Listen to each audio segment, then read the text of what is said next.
പഴയ ആ ഒരു അടിത്തറയിൽ നിന്നുകൊണ്ടാണല്ലോ, ആ കാലത്തിനാണല്ലോ ശരിക്കും അയ്യപ്പുഴയുടെ തീരങ്ങളിൽ ചന്ദ്രികയും ദാസനും നമ്മൾ കാണുന്നത്. ഇപ്പം ദാസനല്ലാതെ മറ്റൊരാളെ കല്യാണം കഴിച്ചു കൊടുക്കാൻ പോകുന്ന ചന്ദ്രിക എന്ന് പറയുമ്പോൾ ചന്ദ്രിക ജീവിതം അവസാനിപ്പിക്കുന്നു.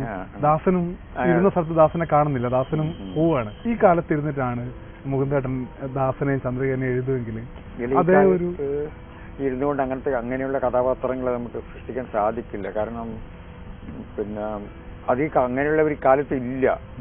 ഈ കാലത്തുള്ളവരെ മാത്രമേ നമുക്ക് സൃഷ്ടിക്കാൻ സാധിക്കുകയുള്ളൂ.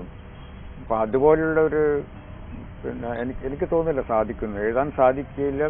പിന്നെ വായനക്കാർ പോലും സ്വീകരിക്കില്ല. ഇപ്പൊ മയ്യഴിപ്പുഴതരങ്ങളെ ദാസനെയും ചന്ദ്രയെയും അവരിപ്പോൾ സ്വീകരിക്കുന്നത് അത് ഒരു അവർക്കറിയാം അവരൊരു പഴയ കാലത്തെയാണ് വായിക്കുന്നത്. ആ ഒരു അറിവോടുകൂടിയാണ് അവർ വായിക്കുന്നത്. അതുകൊണ്ട് അവർ ആ പഴയ കാലത്തിലേക്ക് പോവാണ് വായിക്കുമ്പോൾ. അതുകൊണ്ടാണ് അവർക്ക് ദാസനെയും ചന്ദ്രയും പിന്നെ ഉൾക്കൊള്ളാൻ കഴിയുന്നത്. അല്ലെങ്കിൽ ഇപ്പോഴങ്ങനെയുള്ള ഒരു നമുക്ക് എഴുതാൻ കഴിയില്ല. ശരിയാണ്. അപ്പൊ ആ ഒരു വലിയ മാറ്റം സംഭവിച്ച ഒരു കാലത്താണ്. ഇപ്പം മുകുന്ദേട്ടനാണെങ്കിൽ നാട്ടിൽ നിന്ന് മയ്യഴിയിൽ നിന്ന് ഡൽഹിയിലേക്ക് ജോലിയായിട്ട് ബന്ധപ്പെട്ട് വന്നതിന് ശേഷമാണല്ലോ മയ്യഴിപ്പുഴയുടെ തീരങ്ങൾ ഉണ്ടാകുന്നത്. അപ്പം ഡൽഹി വന്നതിന് ശേഷം വീണ്ടും ഒരുപാട് നോവലുകൾ ഡൽഹി വന്നു, ഡൽഹി കഥകൾ വന്നു. ഇതൊക്കെ എഴുത്തിലൂടെ ഇങ്ങനെ പോയിക്കൊണ്ടിരിക്കുക. അപ്പം ഡൽഹി എന്ന് പറഞ്ഞിട്ടുള്ള നമ്മുടെ ജീവിക്കുന്ന രാജ്യത്തെ മഹാനഗരത്തിനെ വിട്ട് തിരിച്ചങ്ങ് പോകുമ്പോൾ മയ്യഴി പോലെ ടച്ച് ചെയ്ത ഒരു പിടിച്ച് കൊളുത്തി വരയ്ക്കുന്ന ഇവിടെ എഴുതി മുന്തേടം തന്നെ പറഞ്ഞിട്ടുണ്ട്. ഡൽഹി കഥകൾ എഴുതി കഴിഞ്ഞപ്പോൾ പിന്നെ കഴിഞ്ഞല്ലോ, എനിക്ക് പറയാനുള്ളത് തീർന്നല്ലോ. പക്ഷെ തിരിച്ചങ്ങ് പോകുമ്പോൾ വീണ്ടും ഡൽഹി എവിടെയെങ്കിലും കൊളുത്തി വലിക്കുന്നുണ്ട്, എന്നെ പറ്റി എഴുതും. അല്ല, അതിൽ എനിക്ക് തോന്നുന്നത് ഞാൻ ഇപ്പൊ നാട് വിട്ടിട്ട് ഡൽഹിയിൽ വന്നപ്പോ നാടായിരുന്നു എൻ്റെ ഒരു ഗൃഹാതുരത എന്ന് പറയുന്നത് കേട്ടോ, നഷ്ടബോധമൊക്കെ.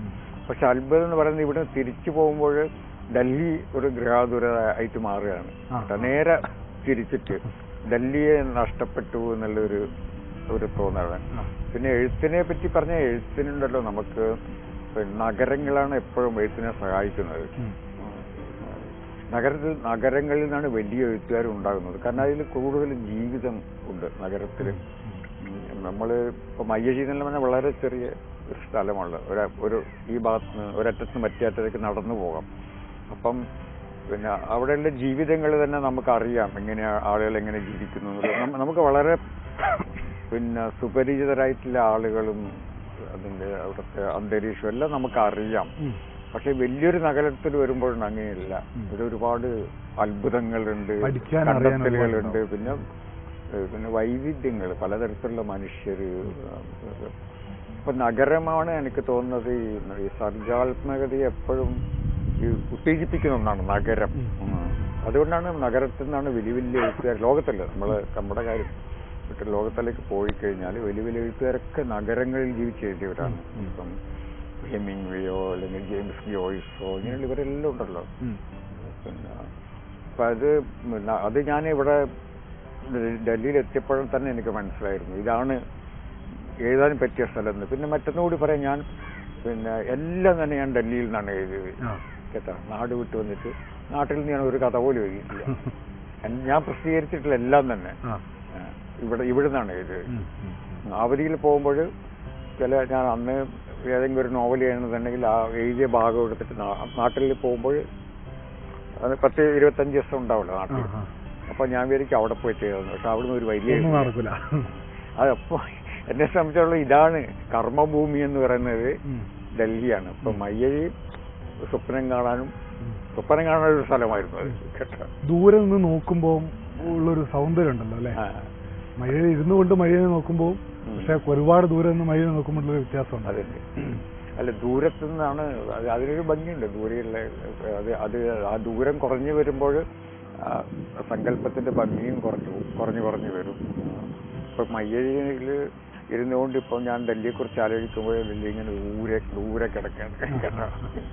നമ്മൾ നേരത്തെ പറഞ്ഞ പോലെ പോകാനും വരാനുള്ള സൗകര്യങ്ങളുണ്ട്. എങ്കിലും അവിടെ നോക്കുമ്പോൾ ദൂരെയായിട്ടുള്ള ഒരു മങ്ങല്, ഒരു മഞ്ഞൽ കൂടെ കാണുന്നത് പോലെയാണ്. ശരിക്കും അങ്ങനെ ഒരു മങ്ങല് മുകുന്ദേട്ടൻ പല കാര്യങ്ങളിലും ആഗ്രഹിക്കുന്നുണ്ടല്ലേ. ഞാൻ കേട്ടത് ശരിയാണോ? അതായത് വെള്ളിയാങ്കലിലേക്ക് എം മുകുന്ദൻ എന്ന് പറഞ്ഞിട്ടുള്ള എഴുത്തുകാരൻ പോയിട്ടില്ല. ഞാൻ പോയിട്ടില്ല, പോവുകയുമില്ല.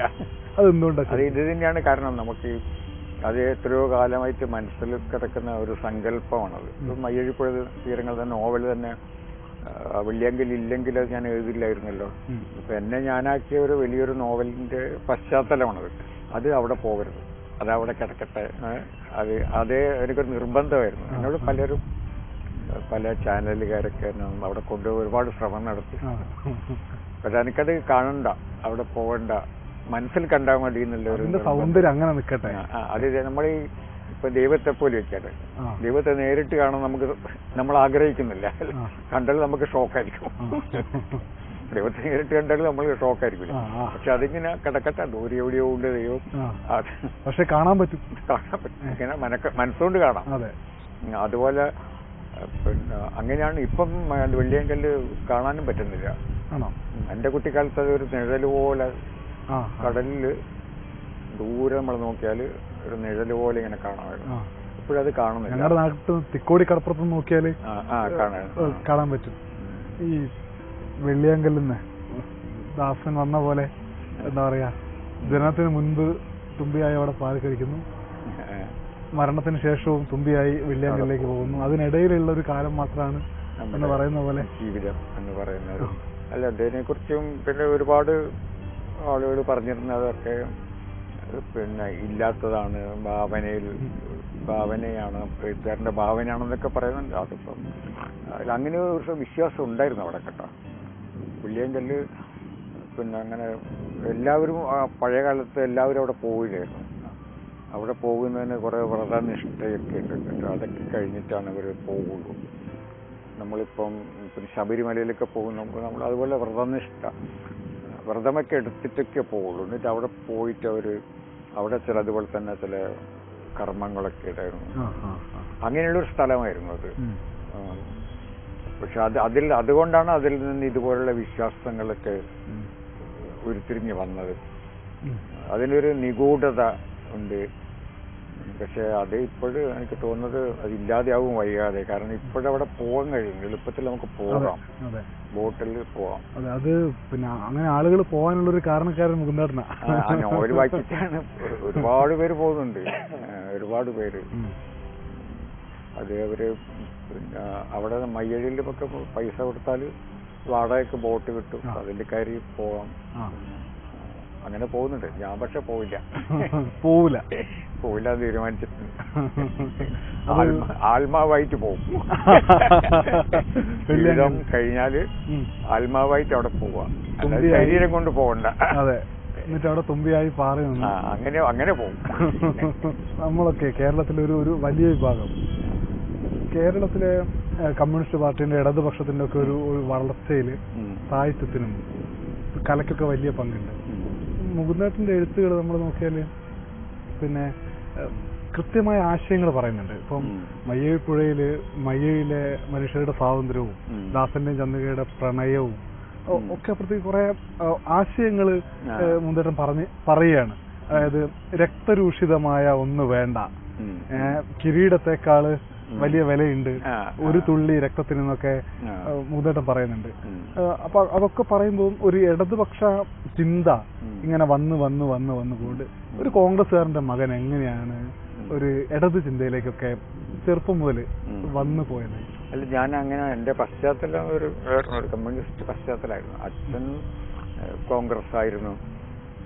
പക്ഷെ മറ്റു വിധത്തിൽ എല്ലാവരും തന്നെ എന്റെ കുടുംബത്തിലെല്ലാവരും തന്നെ ഇടതുപക്ഷ ചിന്താഗതിക്കാരായിരുന്നു. അന്ന് നമ്മള് പിന്നെ ഇടതുപക്ഷം എന്നുള്ള വാക്ക് നമ്മൾ ഉപയോഗിക്കില്ല, അന്ന് കമ്മ്യൂണിസ്റ്റ് ഇപ്പോഴാണ് ഇടതുപക്ഷമായത്. അന്ന് അക്കാലത്ത് പിന്നെ ഒരു കമ്മ്യൂണിസ്റ്റ് ആകാന്ന് പറയുന്നത് തന്നെ വലിയൊരു ഇതാണ്. ഞാനൊരു കമ്മ്യൂണിസ്റ്റ് ആണെന്ന് പറഞ്ഞാൽ നമുക്ക് അഭിമാനം കൊണ്ടിരുന്നു നമ്മൾ കേട്ടോ. അത് പിന്നീടാണ് അതിനിങ്ങനെ ശോഷണം വന്നുള്ളത്. പക്ഷെ ആ കാലത്ത് പ്രബുദ്ധരായിട്ടുള്ള ചെറുപ്പക്കാർ മുഴുവൻ കമ്മ്യൂണിസ്റ്റുകാരായിരുന്നു. എൻ്റെ എല്ലാം യൗവനകാലത്ത് കേട്ടോ. ഞങ്ങളുടെ നാട്ടിൽ അപ്പോൾ വലിയ തറവാട്ടുകാരൊക്കെ ഉണ്ടായിരുന്നു അവിടെ. വലിയ തറവാട്ടുകാർ, അവരൊക്കെ ജിമ്മിമാരൊക്കെ, അവരുടെയൊക്കെ മക്കളൊക്കെ കമ്മ്യൂണിസ്റ്റുകാരായി മാറുന്നത് അത്ഭുതകരമായ കാഴ്ചയായിരുന്നു. അന്ന് നമ്മളതിലേക്ക് ഒരുപാട് ആഹ്ലാദം കണ്ടെത്തിയിരുന്നു. പക്ഷെ ഇന്ന് നമ്മളതിൻ്റെ കമ്മ്യൂണിസ്റ്റുകാരനാകാന്ന് പറയുന്നത് പോലും ഉണ്ടല്ലോ, പഴയതുപോലെയല്ല ഇന്ന്. അതൊരു കാലം വരുത്തി വെച്ചിട്ടുള്ള വലിയൊരു മാറ്റമാണ്. പക്ഷെ ഞാനെപ്പോഴും ഇടതുപക്ഷക്കാരെന്ന് പറയാനാണ് ആഗ്രഹിക്കുന്നത്, ഇടതുപക്ഷക്കാരൻ. അതെന്തുകൊണ്ടാണ്? അതിനുള്ള കാരണം എന്ന് വെച്ചാൽ പിന്നെ പണ്ട് നമ്മൾ കമ്മ്യൂണിസ്റ്റുകാരെന്നും അത് പൂർണ്ണമായിട്ടും രാഷ്ട്രീയമാണത്. നമ്മൾ ഇടതുപക്ഷം എന്ന് പറയുമ്പോൾ അത് കുറെ കൂടി ദുർബലമാണെങ്കിൽ വിശാലമാണ്. വെള്ളം ചേർത്ത് ഒന്നുള്ളതല്ല, അത് വിശാലമാണ്. ഈ ഇടതുപക്ഷം നല്ല വിശാലമാണ്. അതിൽ പിന്നെ നമ്മുടെ ഇപ്പൊ എല്ലാം ഉണ്ട്, പരിസ്ഥിതി, ഫെമിനിസം, ഇങ്ങനെയുള്ള ഒരുപാട് ദളിത് രാഷ്ട്രീയം, ഇങ്ങനെ ഇടതുപക്ഷത്തിന്റെ ആ നിലയിൽ ഇടതുപക്ഷം വികസിച്ചു വന്നു, വലുതായി കഴിഞ്ഞു, വലിയൊരു ആകാശം പോലെ. പക്ഷെ അതിന് പഴയ കമ്മ്യൂണിസത്തിന്റെ ആ തീവ്രതയില്ല. കമ്മ്യൂണിസം എന്ന് പറയുമ്പോൾ ഒരു തീയാണ്, ആ കത്തല് ഇടതുപക്ഷത്തിലില്ല.